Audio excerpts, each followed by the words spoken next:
Wait, you think I'm crazy? I'm Jenny Lynn. And I'm Jen. And we're in High Conflict Hell.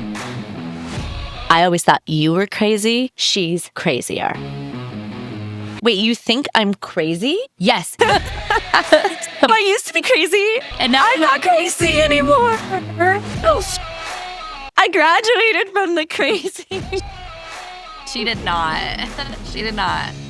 If you know, you know. But let's make sure you're in the right place. You're in the right place if you have been called crazy or unhinged. You're definitely in the right place, Jen. I know. I'm not saying those things are not true. You're in the right place if your ex-partner has a new crazy or unhinged partner. You're in the right place. You're here. Stick around.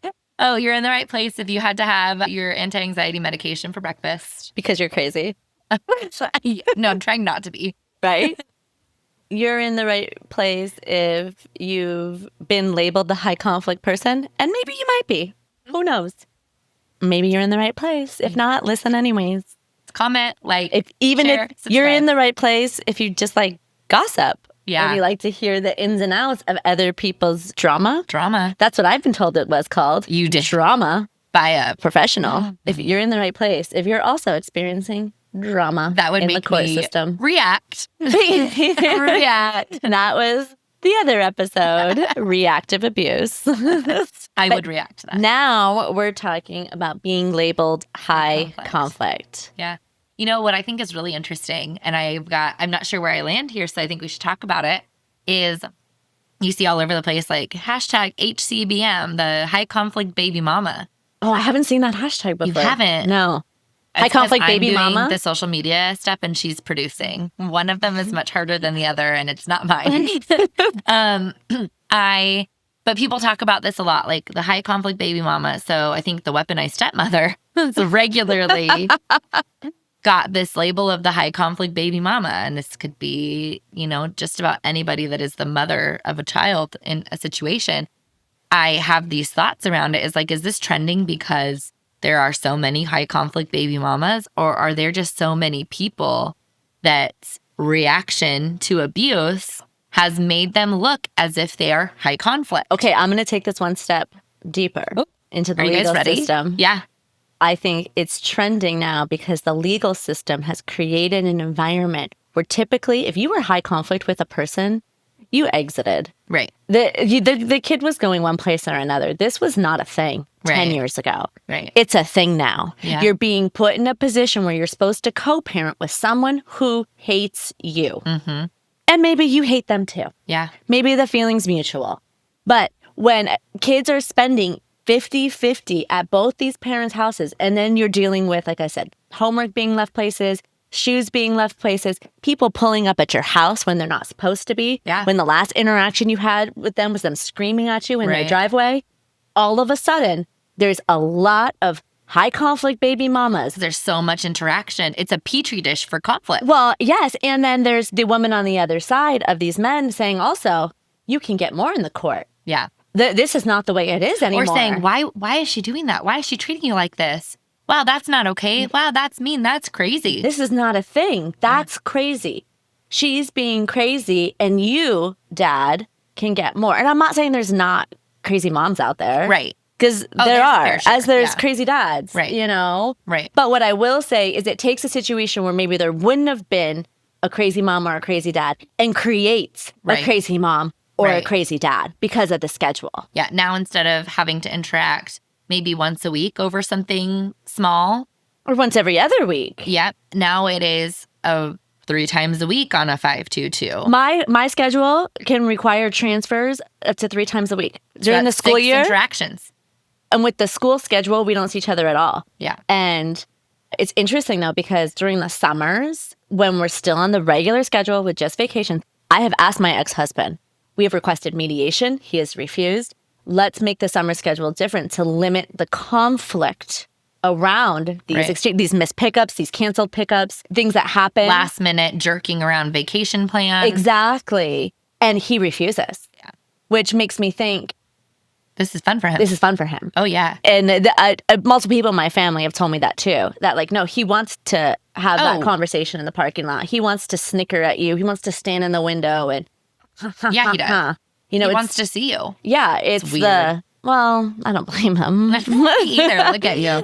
Well, it's like my ex-husband, when his fiance is not around, he is attached to my hip and everybody has noticed. Yeah, he does. He'll sit right next to me. He wants to talk to me. He wants to laugh. He wants to joke. I'm all for that. We can hee-hee, ha-ta together forever. But why are you not doing that when she's around? Right. I am not a threat to you. And also, don't tell people that I bully you, manipulate you, and walk all over you. And that you're crazy. You don't have Stockholm Syndrome.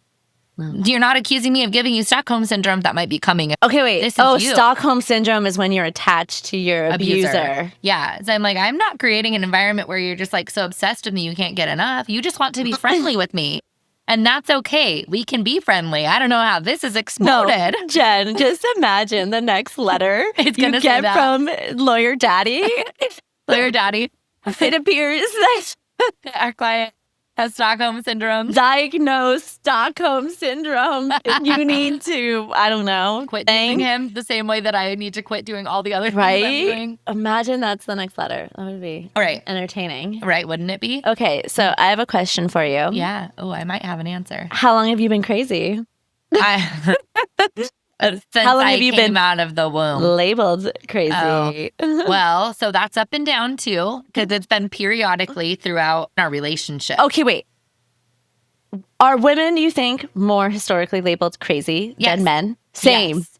Same. That's like a derogatory term used to label women, where men are, I will say, aggressive, but still doesn't carry the same negative connotation. Right. Affirmative. Angry. Yeah. A strong leader, if you want to paint it in the best light. Yeah. But typically in conversation, you don't even hear women referring to men as crazy. You hear women referring to other women as crazy. Yeah. Men referring to women as crazy. Very commonplace. But this is an interesting phenomenon, and it's why our logo is what our, and if you've looked at our little podcast logo, it's two women with witches hats, because I joke with Jen, because we've only known each other for a few years, but it feels like we've known each other for like a lifetime. Mm-hmm. And I do think that sometimes like life circumstances bring you together, and that we were witches in a past life and we were burned at the stake together and always vowed to like get each other through the worst things. I think so. And I think I read that on Instagram somewhere. Woo-woo. It wasn't me. Take advantage of it. But when you meet someone who's going through a very similar circumstances, life said, you needed this person. Yeah. Let me place you here. Yeah. Yeah. I also think that in the history of the word hysterical, do you know this? No. So, this could be wrong. We could look it up. But the background is that hysteria was something that women were being diagnosed with. I think somewhere in the late 1800s. Oh, God. Jenny Lynn is confirming this information. But women, they would be diagnosed with hysteria while they were having like severe menstrual issues, if they were going through a psychotic episode. I hate to tell you this. I'm wrong? You're right. Now, this is Professor Google, and it's just the AI answer, so who knows. The term hysterical refers to the long troubled history of hysteria. Hysteria initially blamed on the wandering uterus, causing women's physical and psychological symptoms, evolving through eras of witchcraft accusations, psychoanalysis, and eventual removal from diagnostic manuals. It was in the DSM until 1980, highlighting social views on female emotion and mental health. Let me just say, I have no idea how I know that.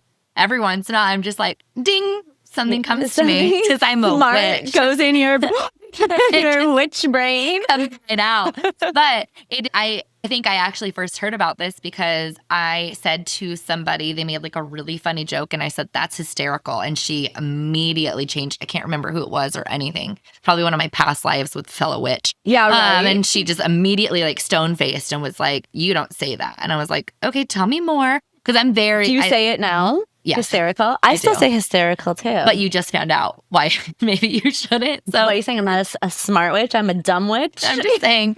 No, you just found out. So maybe that will change the way you look at it now. I'm embracing this witch Me too. But I'm like, yeah, call me a witch. It's not the worst thing I've been called. I wouldn't use it if a woman is crying really hard. That is how Oh. people, if you say like She's crying hysterically. Yeah, I try not to use it in that way. Just I still laughing think that using hysterically. hysterical is like a fine thing to do from my perspective. But I think that that's very interesting because why were men never diagnosed with hysteria? When men would go out drinking and doing all of these things, they're normal coping mechanisms, whereas a woman is crying and reacting to the situations around them. Right. So how long have you known that you're crazy? I have been hysterical since I was born. I was born with a womb. It's been a journey, if you will. When I started being more aware of my reactions to people, like as a child, I did think that my reactions were not the same as other people's. And I had trouble in the classroom setting. I wouldn't speak. I would just kind of watch what kids were doing around me. So the opposite trouble. You weren't the big personality in the classroom. I was not. So I remember just seeing kids interact with one another and wondering why I didn't interact the same. I wasn't like playing and building and talking and chatting. Okay. And then that kind of evolved as I was a teenager and I would have big emotions around breakups. And now I don't think that other people didn't have big emotions. I just think that it looks different for everyone and we're really hard on ourselves. Yes, I would agree with that. My mom used to always say, whenever I was going through a heartbreak, they write songs about this for a reason. That's why everyone writes songs about breakups and heartbreak. It's hard. It's the hardest thing. So I do think most people feel that way. I think most people are more reserved about it. Yeah, I'm not reserved. And you're just more open. Yeah. About you have to the talk heartbreak. about these things. So when do you think that you realized you were crazy? Well, I think... I'm just kidding. When do you think you started being labeled as crazy? Well, number one, I like that we're embracing this term because I think that that's like the easiest thing to do. Yeah. Is when someone's trying to use a term as a weapon against you, is just to take it and own it. And what I will say is that I was always labeled as a child as being very sensitive. Oh, me too.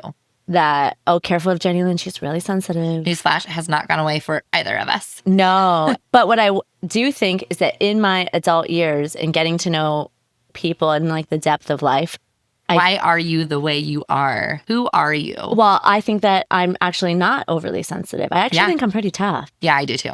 And I also think I'm pretty tough. I openly will say if something has hurt me. I wear my emotions on my sleeve. It's very easy to tell if I'm upset about something. But I don't think I'm more sensitive than the average person. No, like, you just wear it differently. I wear it differently. I do think I feel things really deeply because relationships are very valuable to me. Yeah. And so when something happens to a relationship, a romantic or a friendship, really, or a family relationship, it's big. I feel because it's directly proportional to how you feel about that relationship. Yes. It's that important to you, so you feel it that deep. Where I do think some people don't value relationships as much, and so those aren't the things that are then they're showing more surface level for them. Yeah. So it's only that deep. Yeah. They only react that much. Right. And I have trouble with people like that. However, those people are really valuable. Like we can't all be deep feelers. I think everything is so important in life. We would all crumble. God, nobody would have any and then when relationship. conflict happens between two people who are very deep, it is harder to navigate through that. So aside from being sensitive, I would say the first time that I really acknowledged that I was being labeled as crazy was I told this story briefly was when I was asking my ex-husband. He had been dating his new girlfriend for 6-ish months. Yeah. And I asked him when we were still on talking terms when he was planning on introducing the kids, if that was going to be a thing. And he was like, she's never meeting the kids. I always thought you were crazy. She's crazier. And I was like, wait a second. Newsflash to me. You thought I was crazy? Wait, you think I'm crazy? And I will say, have I had moments where my reaction has been absolutely next level? 100%. 100%. You know, but does that make me crazy? I don't know. I've never been diagnosed with anything in the DSM. Not that if there's anything... Hysteria. Not that there's anything wrong if you have. Right. You know, but it was a newsflash to me that... That's how he perceived you. That's how he perceived me. And if you really thought I was crazy, why were you with me for so long? Why was I the one leaving you? Right. Why were you the one trying to talk me into staying in this very toxic relationship? Stockholm syndrome, Jenny Lynn. Thankfully, I didn't have Stockholm No, he syndrome, does. right? But it was a very codependent relationship in that Right. way of like, I'm the only person who could love you. Right. No one else. And I heard that a million times. No one else is going to put up with you like this. You're so lovable. You just wait. You're never going to find a partner because you're crazy. And I was like, maybe honestly, I kind of believed him. I was like, yeah, because I met him when I was 20. Yeah. I never really dated that much. I mean, I did. I always kind of had a boyfriend, but I was young. It wasn't that kind of long-term children, marriage, businesses, work, all the things that happen when you're with someone for an extended period of time. Too long. Yeah. And so I was very doubtful. And what I will say is the first couple people I dated also had those very same qualities that my ex-husband had. That The were kind very, of people that would make you think you were crazy. yeah, very toxic to me. Yeah. Very much like, your birthday doesn't matter. You don't deserve a present. Oh, What'd you do to earn that? what'd you do to earn that? I would never buy you that. Why would I do that for you? And so it wasn't until this current relationship that I'm in where the exact opposite. Yeah. I mean, he loves to like buy me gifts and he loves to do things for He's a me lover. and take me places and all the things. And I've been through this at times where it feels boring. It's hard to Like, wait, you just love me? Wait a second. You're just giving me these things? What do I Aren't need to do? Aren't I fighting for this love? Aren't I trying to convince you I'm not crazy and I'm not reactive? But you think I deserve this? Wait, Weird. Wait, we can just operate. And if a high conflict topic comes up between Steve and I, and this happened, and I very much remember it. We were sitting at a restaurant. We were talking about our house in Arizona, and I just didn't want to talk about it because we were deciding what to do with it. They own a home in another state from where we actually reside. Yeah, because we're in Washington, and so we were in Arizona, and I looked at him, and I just flown in, and we were sitting in a restaurant in Arizona, and I said, I just really don't want to talk about this right now. Yeah. And he looked at me, and he said, okay. And we just changed the topic. No. Yeah. And I remember because I called my mom. Yeah. And I was like, this is amazing. What do I do? My expectations are literally in hell, number one. Because I'm like, look at this. He said okay to me. I said I didn't want to talk about something. And he didn't push until I had a melt. Right. Reactive Abuse. So that I didn't go crazy. Right. That I wasn't being the crazy one. So you didn't fall into a bout of hysteria with your wandering womb? Yes. It is an interesting phenomenon when all of a sudden the relationship dynamic completely shifts. And then it's still part of my personality. I'll always be a reactive person. But is it now as front and center as it was? Absolutely not. Right. And what I will say is the further and further I get away from that relationship with my ex-husband, and it's probably age, but like the easier it is for me to not be so reactive. And I think because I'm not constantly reacting to something. So when something does come up, giving you a reason to have to feel like that. Well, yeah, but when it does come up, I'm able to really take a step back and be like, is this really not worth it? Is this worth it? Is this it necessary? Well, and we can both say, hey, I need a break. Like, I need a walk. I need a minute. Yeah. And the other person is able to respect that person's boundaries. You guys, this is groundbreaking. Like, okay. So I am currently. So I used to be crazy, and now I'm not crazy anymore. Oh shit! Give me a silver. I graduated from the crazy. She did not. She did not.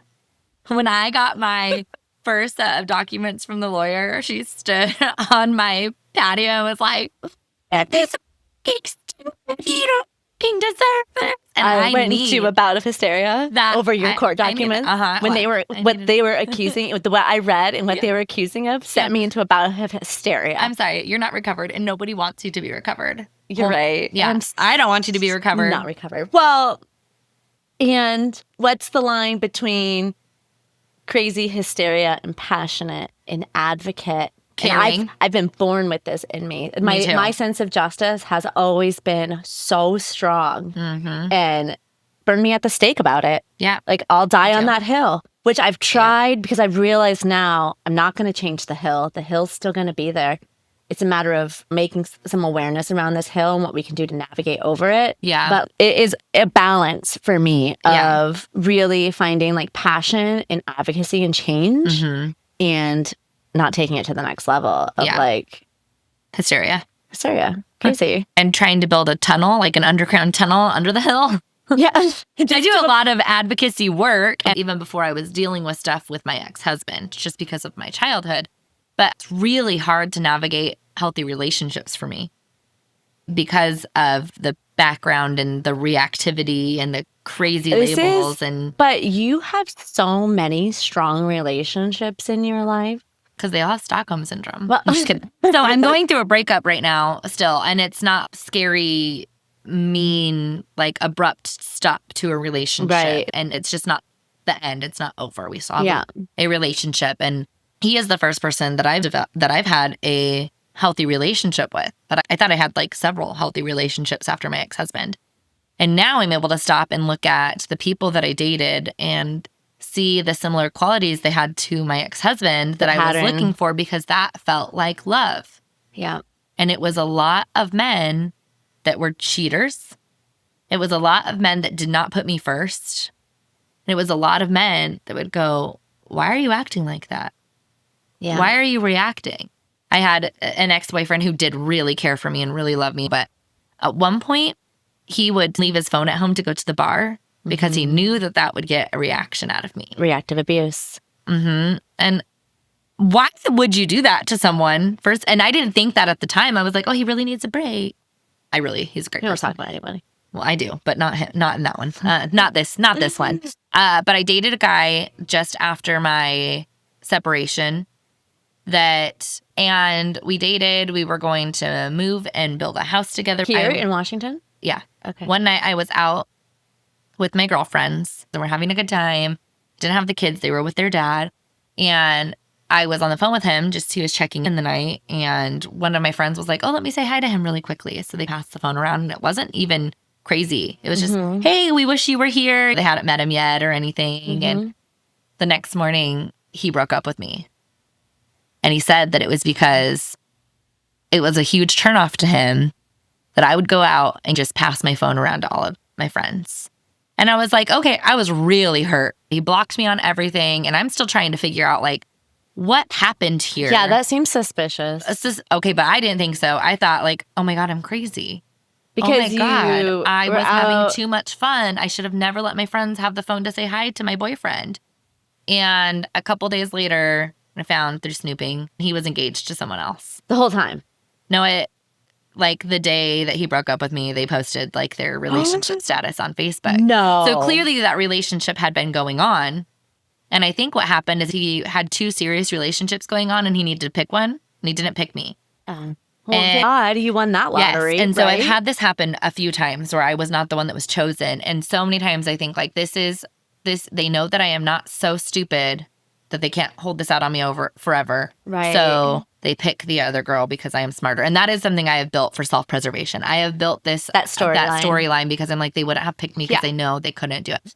When in reality, 100% if they would have chosen me, I would have put my head up in the clouds and not had a clue. No, I think the universe has a way of protecting you. Yeah. And I think it does have a way of like shielding you from what could have been a disastrous situation. Yes. And people are going to latch onto and use a story to break up or not to, But that one hurt. That was the first relationship after my separation. Did you go crazy afterwards? Destroyed me. It did put me back in therapy. Oh, yeah? Yeah. And it was a combination of both like the pandemic and all kinds of things. So that was hard. And I felt crazy for a long time. And then I felt stupid. Like, how did I not see that? Right.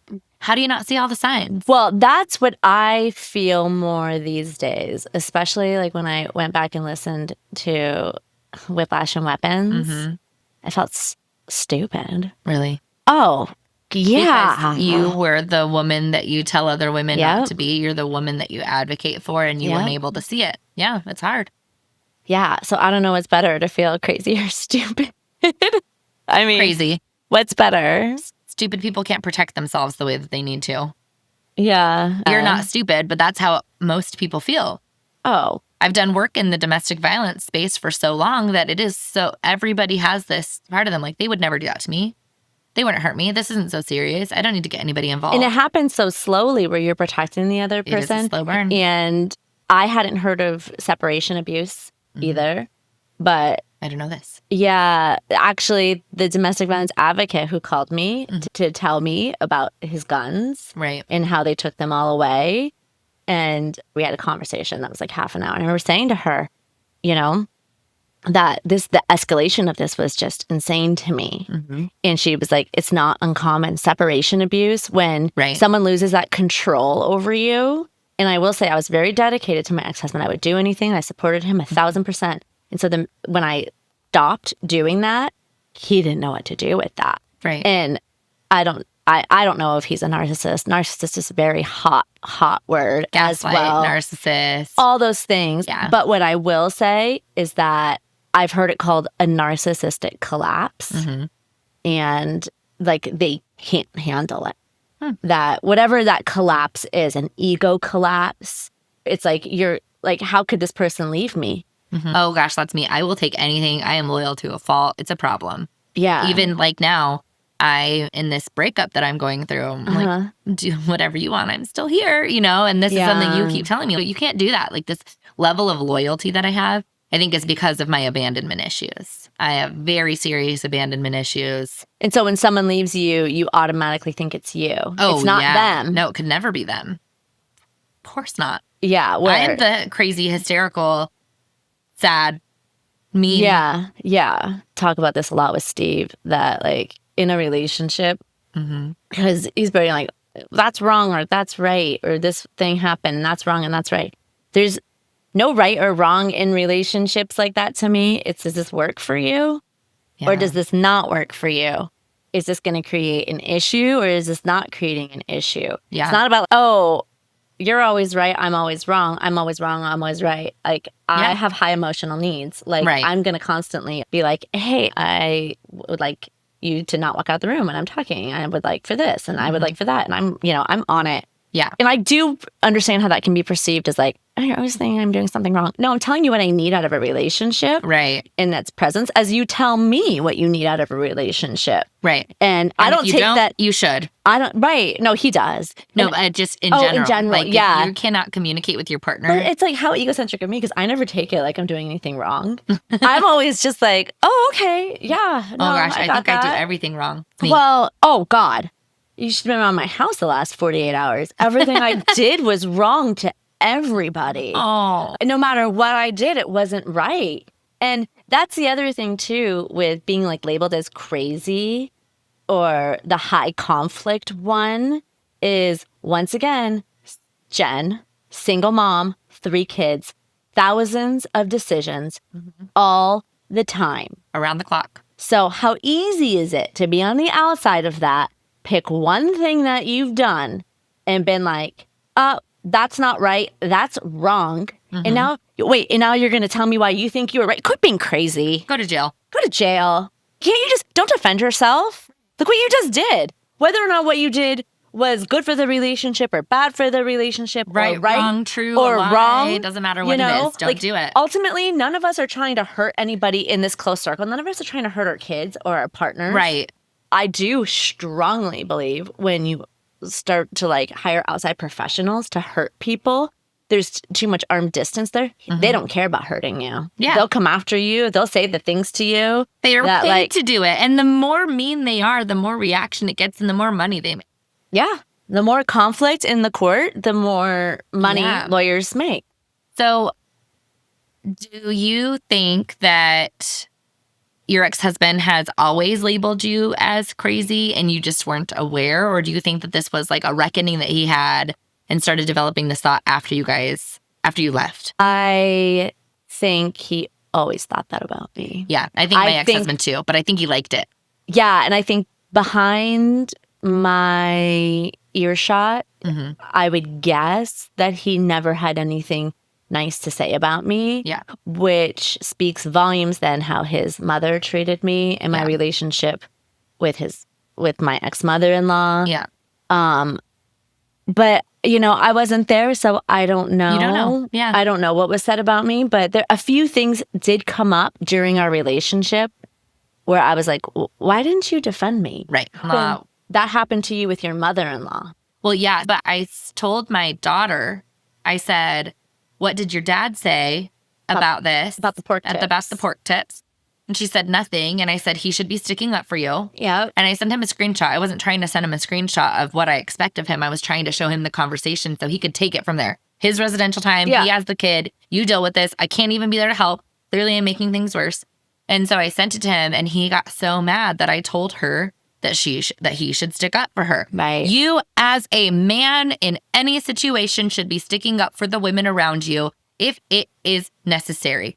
Now, add to that, you are a father and this is your daughter, and your ex-wife is being weaponized against your daughter to make her feel bad. Yes, you are expected to stick up for your daughter. And me telling her that shouldn't be wrong. And me telling you that I told her that should not be, he said I was, quote, talking shit. Right. And the reality of what happened, too, was that your daughter didn't want to eat the pork tips, and your ex-mother-in-law said, don't go run and tell your mom. Don't go cry to your mom. Don't go complaining to your mom. And I'll add, the reason I wanted to send it to him real time like that is because I meant it wasn't too late for her dad to go stick up for her. Go stick up for her. Right. So he could have gone in there and said, hey, you kid, come here. What happened? If he didn't really hear it. What happened? Okay, I'll talk to grandma. No problem. And it could have been super simple. Just to feel loved and cared for and protected in a moment as a 10-year-old little girl who is in the middle of whiplash with her own parent. Okay, real question for you though, Jen. Do you think that can border on triangulation then? When your daughter comes to you with a problem with your ex-husband, and then I've been caught in this too, that's why. And then you go to ex-husband and the ex-husband says to you, you're just making this worse. And you're like, no, I'm actually trying to help solve this problem between you and your daughter. She feels safe but with you. now there's a triangle here where you're mad at me for telling her your dad should stick up for you. Yes. She's upset at you because you didn't stick up for her. Right. And I'm just trying to get the two of you to talk. Right. But I'm the person that's at fault for creating the triangle. Trying to have dinner with my friends is what I'm trying to do. Right. I would like to be removed. And I'll say I don't think that this is like my fault. I don't think it's his fault. And I definitely don't think it's my kid's fault. Oh, yeah. But it is very normal and expected for children to go to their mothers when something is wrong so that they can share emotionally what is happening. Added to that, my children don't feel super comfortable communicating with their father. Yeah. And that is not anybody's fault. It's just not a skill that he has developed with them. Yeah. So no one's at fault here. But the problem is that children unintentionally create triangulation. And that is, I would never blame a kid for something like that. But no, kids just go to the person that they feel comfortable and will protect them in a moment. So I was trying to facilitate that in a different way by removing myself and sharing with the people that needed it the information. So telling him, here's what she's saying, and telling her, here's who should be sticking up for you in this situation. And then it just blew up in my face. Do you think you'd do the same thing again? 100%. See, I don't agree. Because it's happened to me, too, where I've gone to my ex-husband about something that a kid has told me, and it blows up in my face. And ultimately, I think that I can tell the kid, you have to go to your dad, you have to go to your dad, and then they have to learn that skill on their own. Because if I step in and do it, they're never going to learn. It is going to blow up in my face. If we were a family unit, it might be helpful, but we're not. Yeah. And so this was what's hard. And it's taking me a while to learn this lesson. Maybe I would or should do it differently. But there are pockets of time, depending on his relationship status and how things are going, that I have been able to go to him and say, hey, these are the current circumstances with kids that are going on. This is how kids are feeling. This is what I would do if I were you. And he's very grateful and makes appropriate adjustments. Right now is hostile. Well, so it is not the right time to do that. What's frustrating too is the relationship that you guys had for so long, 7 years. And I don't want my kids to feel like they can't or shouldn't come to me. Well, they can and they should. Yeah. But given the relationship, the high conflict nature of the relationship, is it helpful for you to go to him anymore? No, it's not. But the alternative, if my kid comes to me every time she's upset and I say, okay, go to your dad, go to your dad, then your kid will eventually start feeling like, I can't go to my mom about these things. She doesn't care. That's my concern. And I think it's a valid concern. Yeah. Don't get me wrong. So what has happened to me before is kid comes to me and tells me X, Y, and Z is going on and I'm struggling with this. So then I go to dad and I say, hey, this is happening with X, Y, and Z with kid. When dad approaches kid about it, all hell breaks loose. He does it in a way that's insensitive. He does it in a way that's accusatory. It's actually not helpful anyways, because then he feels like he's empowered with this information and he's going to, why didn't the kid, this has happened to me more times than I can count. I get a message back from, why didn't kid tell me themselves? They don't feel comfortable telling you. I'm passing along this information because it has to do something with their health or their current school, something. That's really important. I'm not just passing this along to you for fun. I'm not trying to poke at you. No. Yeah. But it has to do directly with something that is within your bounds of your house. Because like I said, there's no co-parenting. This is a parallel situation, however you want to call it. And instead, the conversation between me and my kid, and my kids have gone to therapy for this too, learning how to use their voice at their dad's. Yeah. Literally therapy to learn how to use their voice. How to talk to your parent. But what I will say too is that my kids have said to me on multiple occasions when they've confided in me with something, don't tell dad. Oh yeah, I'm having that happen a lot too. Don't tell dad. But a lot of it's because don't tell grandma. Because it blows grandma. up in their face. Yeah, my kids are spending a lot of time with grandma right now since his residential address is in flux, speculatory. Right. It's don't tell grandma. Don't tell grandma I said that. And I know that's because she's turning around and telling, now I know for sure she's turning around and telling the kids, don't tell this, your mom this. Right. So the difference I think between your ex-husband and my ex-husband is approach with the children. Mine is avoidant. It's more just emotionally unintelligent. Yeah. And what I will say is I think some therapy would be super beneficial for him. And me as the person who has gone to therapy, I think that's ironic too, because the crazy person's going to therapy. The crazy person's the one getting help. It's fits all the social, normative things that people think about. Yeah. No, actually, I think you're crazy because you're not going to therapy. You yeah. can't acknowledge a single thing is wrong with you. You can't take accountability for anything. And now any of your approach, words, actions affect other people. And maybe some fucking therapy would help. Yeah. I don't think he's a person that's open to therapy. This is funny. No, he gives my kid a hard time. My kids don't want him to know when they're in therapy. My ex-husband never went to therapy. Went to couples therapy a few times. And after his last relationship ending, he really wanted to make things work with her. He wanted to marry her still, blah, blah, blah. So after he was in therapy for 2 months for an arguably lifelong issue that he has. With infidelity. Yeah, he was ready to get engaged to someone new. And to add some sprinkles to that cupcake. Let's be vague. 2 or 3 months. We're not sure about the exact timeline because the exact timeline is vague when the action. But it was within a few months. Sorry, ex-husband. Don't want to get that wrong. The breakup with ex-girlfriend, the attending of therapy, and then the engagement to new girlfriend. I need this freaking therapist number. If this therapist can make this kind of He's got a psychic lawyer and a life-changing therapist. Call me. Here's my number. Call me, no matter where you are. Okay, so to top that off, we were sitting to have is that funny? Karaoke hour. I know. Here today. This is amateur hour. I love a song. I am not a singer. Second that. Be careful. I will keep singing. And you'll have to edit it all out, Miss Producer. Earlier, we call Jenny Lynn a mathematician because she always says, first of all, and earlier you said, first of all, and then you got I didn't no do other numbers. I'm trying hard not to make my numbered list because I can only count to 2. You just start at 1 and you just keep saying things. You just don't separate them. Well, I used to separate them. And then when I'm listening to these episodes back, I could hear myself being number 1 and number 2. And I never got past number 2.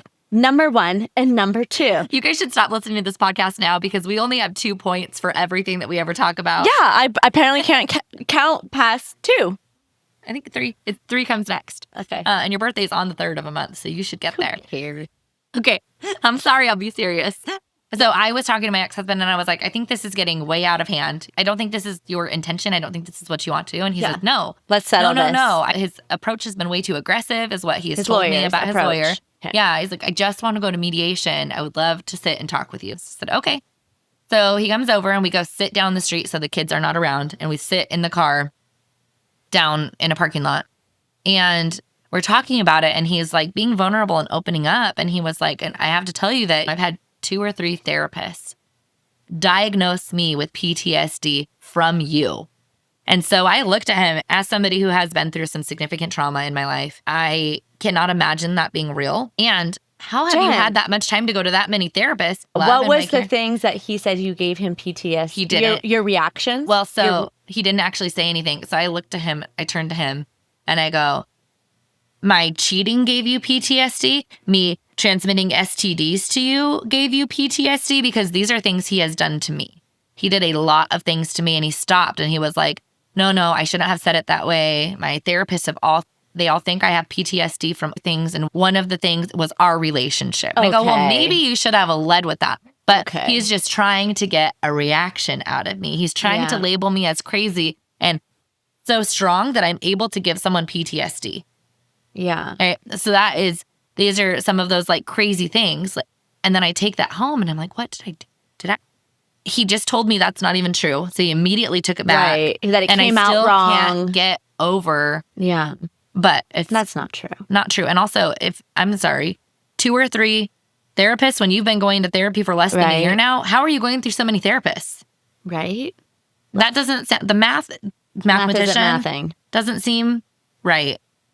Yeah. Doesn't seem right to me. Well, I have been to 2 therapists in my adult life that were wonderful, and I loved them. And they know everything about my ex-husband, my relationship, in a very raw, vulnerable, and my side way. And none of them ever looked at me and said anything like that about him. But he and I, when I started going to therapy, had a really positive relationship at this point. I was talking to him about my therapy. We were friends. Yeah. And that turned into him going to people and weaponized therapy against me then. And now he's doing it with me with his own therapist. People will take therapy and the fact that you've been to therapy. And as much as we all want to say that as a culture we've evolved and therapy is good, be the person on the other side of it that's been like, oh, I've been in therapy for a long time. I feel like, oh. Right. Yeah. Like we should all be in therapy. Like I could give some recommendations. Do you have a discount code? Yeah. Do you have a stamp card or a referral code? Yeah. There's some people I'd like to hand it out to. And I love that my ex-husband's in therapy, but do not sit here and tell me something like that. That is not true. We all just take what we want to take. Oh, yeah. That was what I was going to mention, too. That he's doing right now is hurting me. He said as much. He knows that what he and his lawyer are doing is painful for both me and the children, whether they know about it a lot or not. There are long-term effects that this creates. And so there's probably a function of being ashamed or feeling nervous about what you're doing. I don't think you are very generous with that. If he was embarrassed or ashamed about this, he would drop it. Yeah, well. Or you guys would be in mediation. Right. One half day with a mediator, and I would bet that you guys would have a new parenting plan that would address whatever issues were of concern. Right. And like, I've told him we don't even have to have something like in a parenting plan with the court. If we want to figure out what it is that you want and try it, let's do it. Yeah. I've told him that so many times. Well, while you're waiting for the court to tell me what you want. Contentious. We have a history of getting along good enough for that. From your point of view, it's not contentious. From his point of view, it is contentious. And that's what yes, for the last year. Absolutely, for the last year. Because before that, he thought I was an angel. Since new fiance. But what I will say is that's also not uncommon for someone new to come in the picture. And however you communicated with your ex-wife, ex-girlfriend, for that needing to change. Yeah. And this is what I've been trying to tell you, that like he's basically using whatever mechanism he has to say to you, I need this relationship to change. Right. And that then at some point you have to be able to just recognize that fact. Totally. But the hard part for you, I think, from my point of view, is that he's saying these things, right, in very loud, very clear ways through court and through attorneys, and then he's walking in your house. Right, and then I get a glimpse of him wanting to hang out with me. Well, and then he's coming to dinner, and then he's following you around the chili cook-off, and then he's by your side at the soccer game when she's not there. So it is a very interesting situation because usually what I would think typically, you've paid money to basically change the way you're operating fundamentally with that other parent. Yes. For then you to have like a huge gray area there still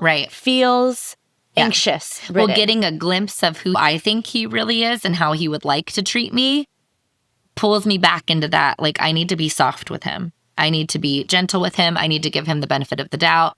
And I think if he stopped any of that, if he was just mean or didn't interact with me at all, the way cold, that I wouldn't have any expectation. There would be nothing in me that goes, okay, I need to try to be there'd be nothing in you that would be sending the screenshot from your daughter saying like, hey, she needs you right now, saying, hey, she needs you, creating this environment of conflict, because then it's blowing up and it's like, wait, I thought we had that relationship. I'm hearing on Monday we do, on Tuesday we don't. That, on Wednesday your lawyer's gonna talk shit to me. Right. And that is keeping me, I feel like I'm being held underwater a little bit. Yeah. And I'm hoping it's only 6 inches and that you can just stand. Who's and 6 all inches? Goes away. Told me that once. That you can drown in 6 inches of water when all you really need to do is sit up. Oh. Right? Wow. It's deep. That's really deep. I'm going to get to that later. I don't know if I can unpack that right now. Okay. I just sit up. Just sit up. Just sit up. Well, that's what I feel like is happening to your ex-husband, that he's drowning in 6 inches of water. And really, he just needs to sit up. Yeah. Like, if you want this communication to change between you, Jen, and him, if that's what he wants, right, then stand in that. Sit up in that. Sit up. Wait, we just got a real-time not the worst thing that happened to us from a listener. No way. Should we listen to it or should we read it? Read it. What if it's bad? Okay, not the worst thing to happen to me. I spilled pickle juice all over my whole self. Hair, bra, shirt, pants at work yesterday. But you also have to tell us the worst thing that's happened to you for us to know. That does stink. How early in the day was it? You need to follow up. Okay, pickle juice all over you'd be awful. First of all, because it's delicious. No, wait. First of all, thanks for finding us on Instagram and sending us a DM and telling us, we'd love to hear your stories. We'd love to hear what happened to you this week. I do. That was either pickle juice or maybe it was your ex-husband's lawyer. I don't know, but we'd love to hear. High conflict, no conflict, funny, you share it. Right. You crazy? Tell us how you're crazy. Drowning in custody and breakups and work and 3 kids in China. Okay, stop. It hurt. You're not in 6 inches of water, actually. You're in an ocean. I am in an ocean. You're in an ocean. Okay, so with that, what's not the worst thing that's happened to you this week? Not the worst thing that's happened to me this week. Okay, I'll go first. Okay. What's not the worst thing that happened to me this week? I couldn't do anything right by anybody this week, is what I will say. And I bought in for Christmas one of my kids' like self-tanner.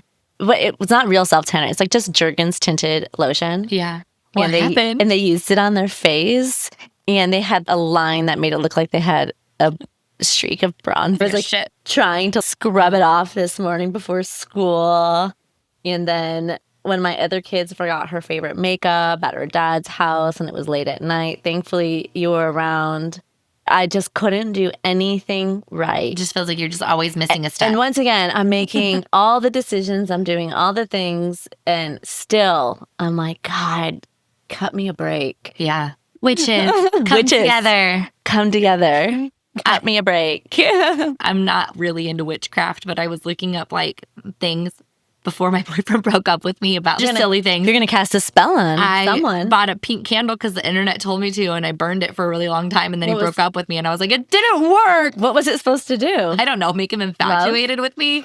I'm not sure. I think he was, and I think he still is. However, I told him, I was like, I looked up this thing. It like came on my Instagram Reels page. Was that not the worst thing that happened to you this week? No, that was a month ago now. Your pink candle didn't work its witchly magic? Not the worst thing that happened to me, but really grinded my gears. Last night, I had a conversation with my kids about we've gotten off schedule with our normal chore list. And so my house is not looking great.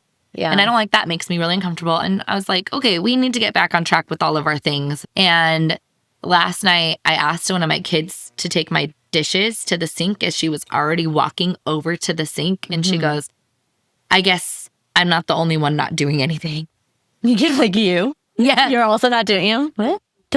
And so then I was like, I buy the groceries, I make the dinner, I do the dishes, I do the laundry. And she was like, I do my own laundry. And I was like, when was the last time that you did your laundry? It's been like 2 weeks since she's done any of her own laundry. And not the worst thing that's happened, but it really pissed me off. My son told me last night as well, I'd love to live on just constant summer vacation like you do. I'm like, I mean, I do work from home, but I work. I'm awake. But when I was a kid, I can remember thinking that too, that my mom just didn't She didn't do anything. Stop So it. now it's coming back full force. Okay, That's not the worst thing to happen. This week in hell. This week in hell. So, gosh, are we done with my breakup yet? No, we're not done with your breakup. Okay, so my ex-boyfriend and I, that seems like a strong word. It doesn't even feel like that. But we went out and we had a really nice evening. And it was like so good. And it made me feel calm and cared for and all of the things that I know to be true in our relationship still, whatever that relationship looks like. And I still left our evening crying and upset with him. And that was bad because I've been thinking about that. I'm like, first off, You had a good time and my it's reaction wasn't wrong. And I feel crazy. I still feel crazy. Like it was not, the reaction didn't fit the experience. Well, okay, but it did because you're missing that comfort. That exactly. But the point is that I feel crazy. Yeah, right? That you should just be able to go out and have a good time and just let it go and just move through it. What's your this week in hell? The worst thing that's happened to you this week? This week in hell. I had a really bad migraine the other day. You didn't tell me. I know, because I'm trying not to give into it. I used to really, really have if you send a text message, it gets worse. Right? Did you know that? You, like, give it life. Yeah. And I just don't want to go back to that point in my life where I was like really suffering. I think it's like hormone related. Yes. But I couldn't kick it and it was really dragging me. On top of it's probably why I couldn't do anything right either. Yeah. You know, there was a good 6 months where you and I both had, because we both get migraines, but mine have been pretty good lately. And we had a solid like 6 months where we were kind of migraining back to back. Yeah. Maybe it's us. It's us. Okay, so let's wrap this up. That's what she said. Right? Oh, God. Be safe. Don't put yourself in this position. Yeah, don't have kids and this will happen. Yeah, right? Okay, I'll see you over the fence. See you next Tuesday. See you over the fence. Bye.